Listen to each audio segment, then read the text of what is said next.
chào mừng anh chị và các bạn đã quay trở lại với kênh của Sương Nguyễn QC. Hôm nay mình xin chia sẻ tới cả nhà một cái món ăn vặt rất là ngon. Đó là món thịt heo khô. Mặc dù là một món ăn vặt nhưng mà mình có thể ăn và uống với bia nè, uống với trà hoặc là ăn không cũng ngon. Trong món ăn này có chứa thành phần dinh dưỡng cũng như là chất đạm khá là cao. Nếu như anh chị và các bạn cũng muốn làm món này thì mời anh chị và các bạn cùng vào bếp và làm với mình nha. Và để làm cái món này thì mình sử dụng ở đây là thịt heo mà người ta đã xay sẵn. Các bạn có thể nhìn thấy nè, thịt heo này nó có nạc và một chút xíu mỡ nữa. Mình có ở đây là 560g thịt nạc xay nhuyễn.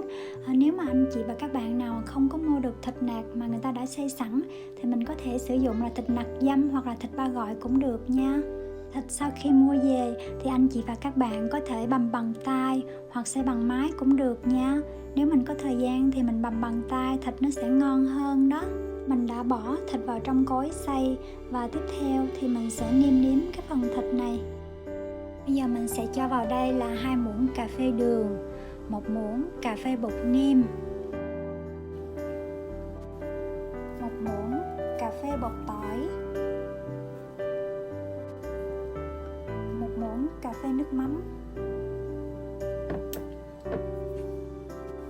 1 muỗng cà phê dầu hào, 1 muỗng cà phê nước tương. Mình cho vào đây là 1 muỗng cà phê dầu màu điều.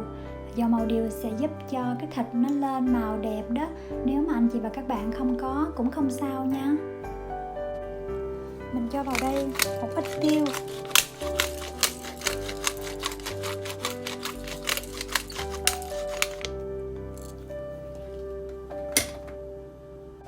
một phần 2 muỗng cà phê bột ngũ vị hương.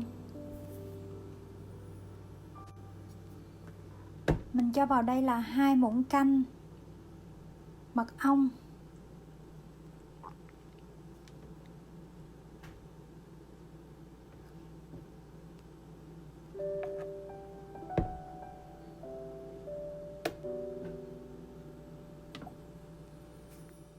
tiếp đến thì mời các bạn cùng với mình đi xay cái phần thịt này cho nó nhuyễn ra cũng như là gia vị được thấm vào trong thịt.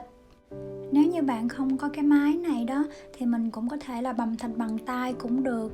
Với anh chị nào mà có cái cối để mình trộn bột đó, mình có thể để vào trong cối trộn bột mình làm cũng được nữa. Đây là thịt mà em đã xay được 1 phút rồi nè. Bây giờ cả nhà để vào trong đây thêm 1 muỗng canh bột ớt giùm em nha. Đáng lẽ ra là mình để vào trong cái giai đoạn đầu tiên đó mà tại em quên mất. Và bây giờ thì cả nhà để vào đây thêm giùm em 1 muỗng canh ớt bột nữa nha. Mình sẽ xay cái phần thịt này thêm 1 phút nữa. Và cái ớt bột mà mình sử dụng là cái ớt bột để làm kim chi đó mọi người. Cái ớt bột này nó có cái màu đỏ đỏ, tạo màu rất là đẹp cho thịt nhưng mà nó không có cay lắm. Nếu các anh chị và các bạn nào mình muốn ăn cay hơn thì mình dùng 2 muỗng cũng được nha. Tại vì nhà mình có con nít đó cho nên là mình chỉ dùng 1 muỗng là đủ rồi. Đây là thịt mình đã xay xong được 2 phút rồi nè. Bây giờ mình sẽ múc cái phần thịt này ra. Đây là một cái món ăn ngon, rất là dễ làm luôn. Nếu anh chị và các bạn nào mình muốn thử thì mình cứ mạnh dạn để làm món này nha. Nếu mà làm đúng theo công thức thì mình tin là anh chị và các bạn sẽ thành công ngay lần đầu tiên đó. Đến thì mình sẽ dùng cái giấy kính để mình bọc cái phần thịt này lại. Mình sẽ để vào trong ngăn mát của tủ lạnh 1 tiếng đồng hồ nha. Tiếp theo mình sẽ lấy một cái mâm. Cái mâm này là cái sửng để mình nướng, ở trong lò nướng á. Mình sẽ dùng cái miếng giấy mình lót vào trong đây để mình đo. Mình lấy cái kích thước của cái mâm này nè. Mình sẽ dùng cái ngón tay mình chận để mình lấy kích thước trên cái mâm này để một lát mình cán thịt sao cho miếng thịt nó không có bị trào ra ngoài cái mâm đó. Lấy miếng giấy ra khỏi mâm, mình để xuống bàn. Để nướng thịt thì anh chị và các bạn dùng giấy nến hoặc là giấy bạc đều được hết nha. Thịt sau khi đã ướp được 1 tiếng rồi nè, bây giờ mình sẽ lấy thịt để lên trên cái miếng giấy nến. Mình sẽ trải một miếng giấy nến khác lên cái bề mặt của cái miếng thịt nè. Bây giờ mình sẽ cắt cái miếng giấy nến cho nó gần bằng với cái diện tích của miếng giấy nến phía dưới nha. Mình dùng tay, mình ép cái thịt này cho nó tràn ra bên ngoài. Đậy miếng giấy nến lại. Bây giờ mình sẽ dùng một cái chài hoặc là một cái cây cán bột. Bây giờ mình sẽ cán cho cái miếng thịt này nó được mỏng nha. Càng mỏng càng tốt nha cả nhà. Cả nhà cán giùm em miếng thịt nó có cái độ dày khoảng 4-5mm. Như vậy là đã được rồi nha.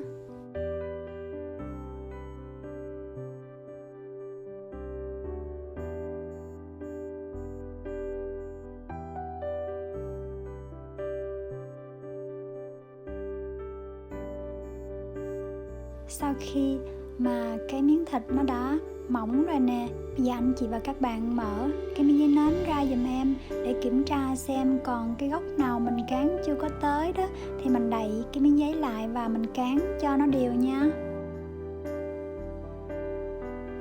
Sau khi mình cán thịt xong, bây giờ mình được một cái khối thịt như vậy nè. Bây giờ thì anh chị và các bạn để cái khối thịt này lại vào trong cái vỉ nướng giùm em nha. Mình sẽ đem thịt đi nướng. Mở lò 170 độ C, mình nướng 15 phút nha cả nhà. Mình cho vào trong chén 1 muỗng canh mật ong và 2 muỗng canh nước sôi nha cả nhà. Quậy đều cái hỗn hợp này lên cho mật ong nó được tan trong nước sôi. Một lát nữa mình sẽ dùng cái hỗn hợp này mình quét lên thịt cho thịt nó có màu đẹp đó cả nhà. Thịt sau khi nướng được 15 phút, bây giờ thịt có mùi hương nhẹ, cũng sắp chín rồi đó. Bây giờ mình sẽ đem cái phần thịt này ra. Mình sẽ quét mật ong lên trên mặt thịt. Tùy vào sở thích của mỗi người mà mình quyết định là có nên để mè vào hay không. Còn mình thì mình thích ăn có mè vì nó sẽ làm cho miếng thịt thơm hơn đó. Mình rắc một lớp mỏng mè lên trên thịt nha cả nhà.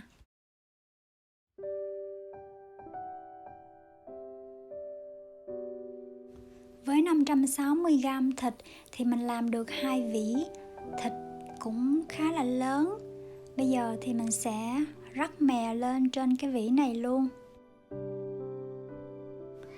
Sau khi đã rắc mè xong, bây giờ mình sẽ đem thịt nướng thêm 10 phút nữa ở 300 độ F nha cả nhà. Đây là thịt mà mình đã nướng được 10 phút rồi nè. Bây giờ anh chị và các bạn lấy thịt ra khỏi lò, mình sẽ trở mặt lại nha. Và cũng giống như lần đầu tiên, mình sẽ quét mật ong lên trên mặt của thịt và cũng sẽ rắc một lớp mè lên trên mặt thịt luôn nha cả nhà. Và lần này thì mình chỉ nướng thêm 5 phút nữa ở 300 độ F. Và đây là thịt sau khi mà mình đã nướng xong. Anh chị và các bạn có thể nhìn thấy cái màu của thịt bây giờ rất là đẹp luôn. Em sẽ gấp lên cho cả nhà cùng xem nha. Và đây là thịt khô mình đã làm xong rồi nè. Màu sắc đẹp không cả nhà? Bây giờ thì nó còn nóng lắm. Mình sẽ đợi khoảng 10-15 phút thì mình cắt ra cho dễ nha cả nhà. Màu sắc rất là đẹp luôn nè. Và đây là thành phẩm mà em mới vừa làm xong. Anh chị và các bạn nhìn thấy có ngon không nè? Cái món này thì làm rất là đơn giản phải không cả nhà? Em chỉ mất có một chút xíu thời gian thôi, mình đã hoàn thành xong một cái món ăn vặt rất là ngon. Nguyên liệu là rất là dễ tìm. Em mua một cái hộp thịt như vậy thì chỉ có vài đồng thôi mà đã làm được một cái đĩa khô to như vậy luôn đó. Cái món này thì mình làm để dành trong nhà, khi nào mà có khách tới thì mình có thể đem ra uống bia nè, hoặc là uống trà, hoặc là mình ăn không cũng ngon đó cả nhà. Em cảm ơn cả nhà đã xem video của em nha. Hẹn gặp lại anh chị và các bạn trong những video sau. Chào tạm biệt, bye bye.